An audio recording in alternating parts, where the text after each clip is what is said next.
अंतकाळ साधण्यासाठी नामस्मरण.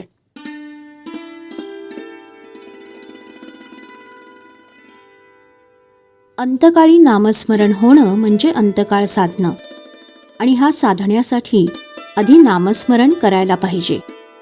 अंतकाळ साधण्यासाठीच जगावं. भगवंत जिथे राहतो तेच आपलं खरं घर आहे. सध्या आपण शरीरात राहतो ते भाड्याचं घर आहे. भाड्याचं घर सोडून स्वतःच्या मालकीच्या घरात राहायला जाताना जसा आनंद वाटतो तसाच शरीर सोडताना वाटायला पाहिजे. भगवंताचं घर तेच आपलं घर आहे याची खात्री झाली म्हणजे ते जमेल. त्यासाठी आपण सतत भगवंताच्या नामात राहावं. मला तू आपला म्हण, माझं मन तुझ्या चरणी अर्पण केलं. आता मला तुझ्याजवळ काहीही मागण्याची इच्छा न होवो असं मागावं. परमेश्वर आपल्या मागे पुढे आहे असं अखंड मानावं. भगवंताचं स्मरण करणं म्हणजे जे काही आपल्या हातून घडत आहे ते त्याच्याच इच्छेने घडत आहे असं समजणं. प्रपंच हा देवाचा मानून अभिमानरहितपणे तो करणं हा परमार्थ. आणि परमात्म्या वाचून आपल्याला कोणी नाही याचा दृढनिश्चय होणं याचं नाव ज्ञान. हे ज्ञान बांधलं म्हणजे मनुष्य खऱ्या अर्थाने परमात्म प्राप्तीच्या मार्गाला म्हणजे साधनाला लागला.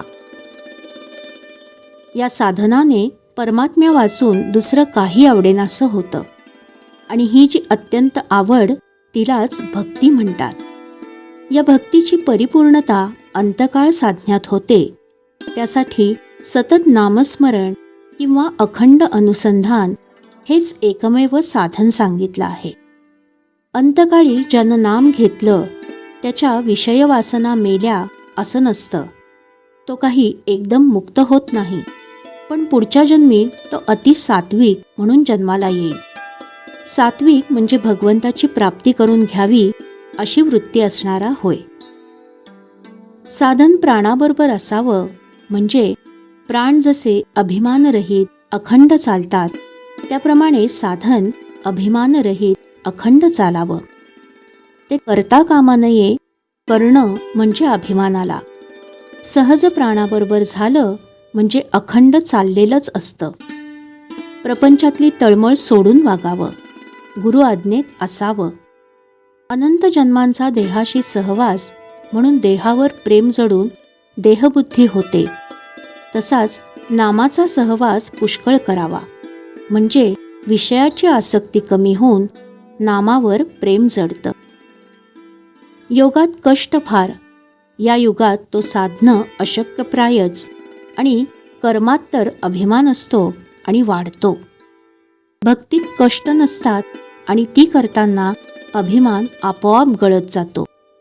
योग आणि कर्म ही साधनं परमात्म्याच्या दत्तक पुत्राप्रमाणे आहेत, तर भक्तीचं साधन हे परमात्म्याच्या औरस मुलाप्रमाणे आहे. भगवंताला दृष्टीआड होऊ न देणं हीच खरी भक्ती, हेच खरं अनुसंधान, हाच खरा परमार्थ, आणि हेच खरं आपलं सर्वस्व आहे. श्रीराम.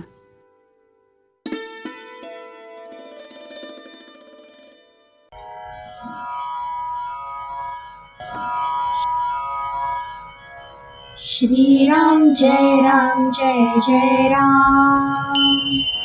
श्रीराम जय राम जय जय राम. श्रीराम जय राम जय जय राम. श्रीराम जय राम जय जय राम. श्रीराम जय राम जय जय राम. श्रीराम जय राम जय जय राम. श्रीराम जय राम जय जय राम. श्रीराम जय राम जय जय राम. श्रीराम जय राम जय जय राम.